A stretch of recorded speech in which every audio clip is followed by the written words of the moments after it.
This video is brought to you by Squarespace. For all of your website needs, Squarespace is the place to go. Hop over to www.squarespace.com/hugh for a free trial.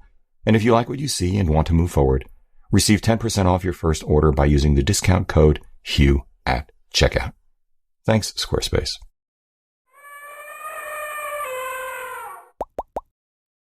Hey everybody, I'm Hugh Brownstone for Three Blind Men and an Elephant. This morning, Fujifilm announced a couple of new cameras, a pile of new glass, and one more thing which Fujifilm promised us during the NDA briefings last week, but wouldn't tell us what it would be ahead of the summit, so I can't comment on that one. Other than to say, if the rumors are true, I'm looking forward to seeing what the XH2 will really do.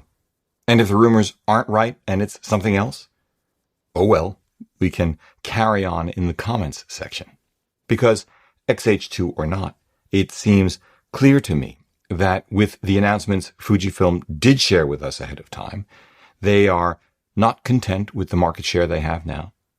They have been investing and will continue to invest for a bigger piece of that pie going forward, and have chosen to grow their share of the market through conquest sales via a heady mixture of performance, value, handling, and personality that should put other manufacturers across the format spectrum on notice.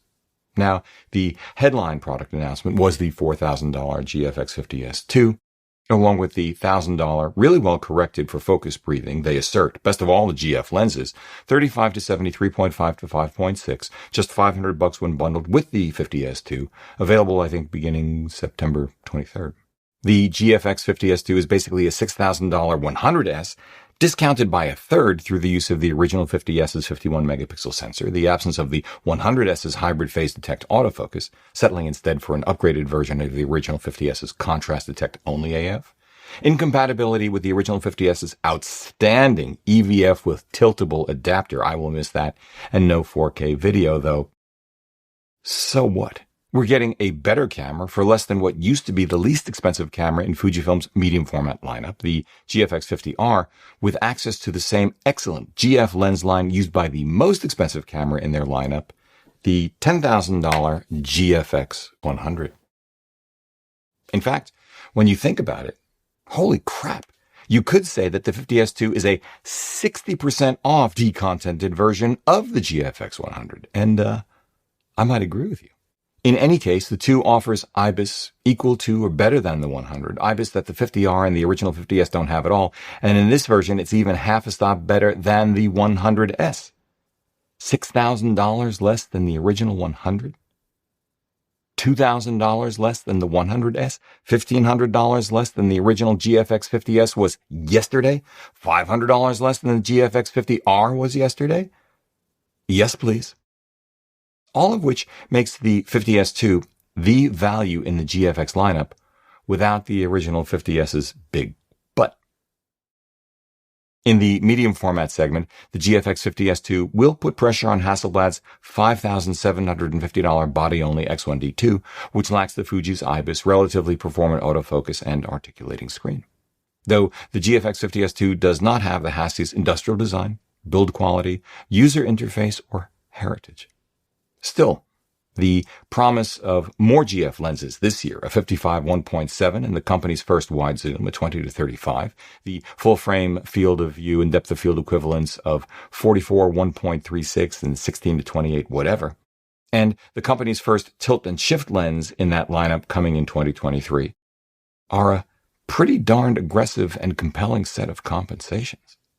Incredibly aggressive when you compare it to Leica's $20,000 and still available 37 megapixel Type 007 medium format DSLR, although that system has a set of charms quite its own.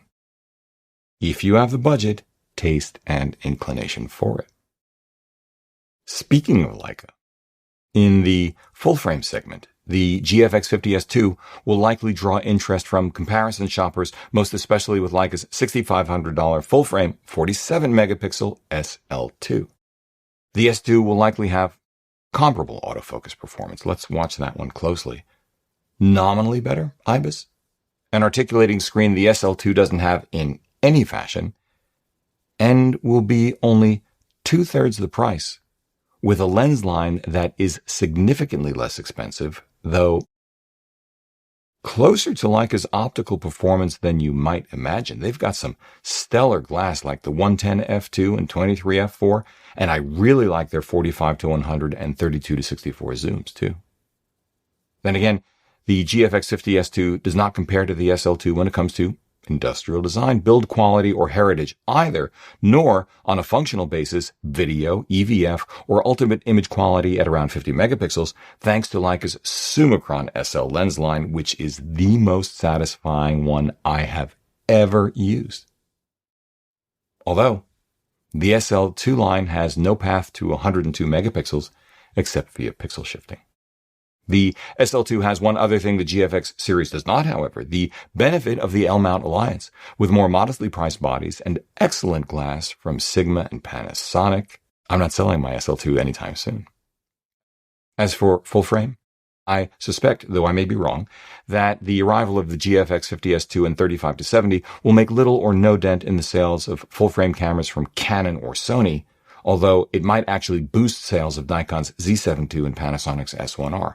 That's because in the case of the 45 megapixel Z7 II, for 1/4 less than the GFX50S2, one receives about the same resolution in a much smaller and lighter body with superior autofocus, I'm fairly confident saying, and smaller and lighter glass every bit as good or better with more and longer lenses on the horizon.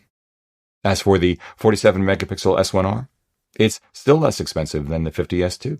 You get a superbly built and thoroughly conceived body with better EVF and what I suspect will be better autofocus.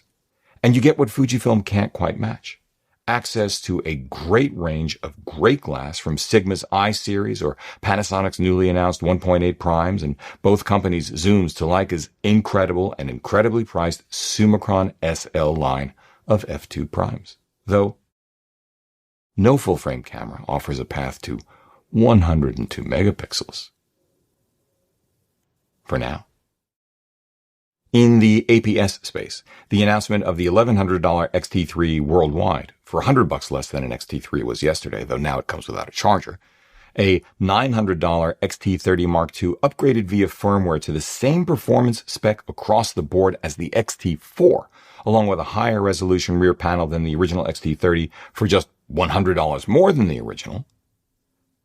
Two new 1.4 primes, the $900 23mm and $800 33mm, available in October and November, respectively, that have been added to a new upgraded lens line beginning with the 18mm 1.4 like this one.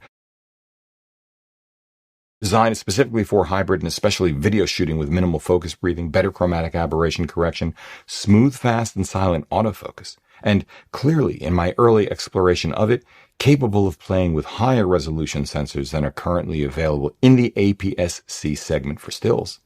Oh, and then a couple of zooms, the 18 to 120 and 150 to 600, in the wings for later this year or sometime next, puts pressure, in particular, and once again, on Leica, this time their $3,200 body-only CL, with additional pressure created by offering their excellent XF 18 to 55 2.8 to 4 as part of a kit for just $1,500 with the X-T3 and $1,300 with the X-T30 One can opt for Leica's superior, though slower, 18 to 56 3.5 to 5.6 as part of a Leica CL kit for $3,800, but that doesn't do a thing to change the Fujifilm's dramatic price advantage. APS-C offerings from Canon, Sony, and Nikon? Forget about it. But let's wrap it up this way. Fujifilm is not resting on its laurels. The 50S2 will be a far more compelling entry point into the GFX system than either the 50R or the original 50S. I think it is the sweet spot in the entire medium format segment. I think it's fair to say that all of the activity in their APS-C lineup will make Fujifilm's X series a more compelling option to people contemplating entering or exiting full-frame systems too. But the intriguing questions with hybrid lenses this good are simple. When the XH2 arrives, how much better will its autofocus performance be? Is there now no recording limit?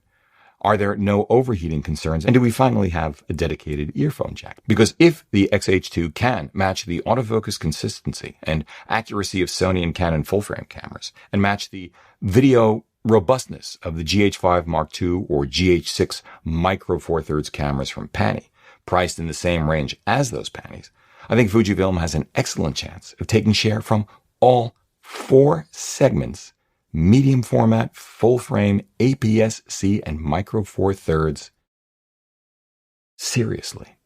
This episode was brought to you by Squarespace. From custom domains to beautiful websites using their easily customizable templates that you can have up and running in minutes, e-commerce, email and email marketing, SEO, analytics, and scheduling, Squarespace does it all and has done it for us for the last 6 years. If you are a small to mid-sized business in any industry, Squarespace is the place to go for all of your website needs. Hop over to www.squarespace.com/Hugh for a free trial. And if you like what you see and want to move forward, receive 10% off your first order by using the discount code Hugh at checkout.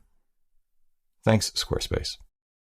If you like what you've seen here today, please give a thumbs up, subscribe, join the conversation below, because this is an incredible audience. If you'd like a copy of our Streets of New York, the book, head over to www.3bmep.com/books. If you'd like to schedule a one-on-one video session with me for a portfolio review, explore or hone your artistic voice, select gear, and more, sign up at www.3bmep.com/booking. Finally, consider supporting our work by using our no-cost-to-you affiliate links down below, picking up some official Three Blind Men and an Elephant swag at 3bmep.threadless.com, sending coffee money via PayPal, or best of all, join us as a patron over at Patreon. However you choose to support us, as always, we thank you for it.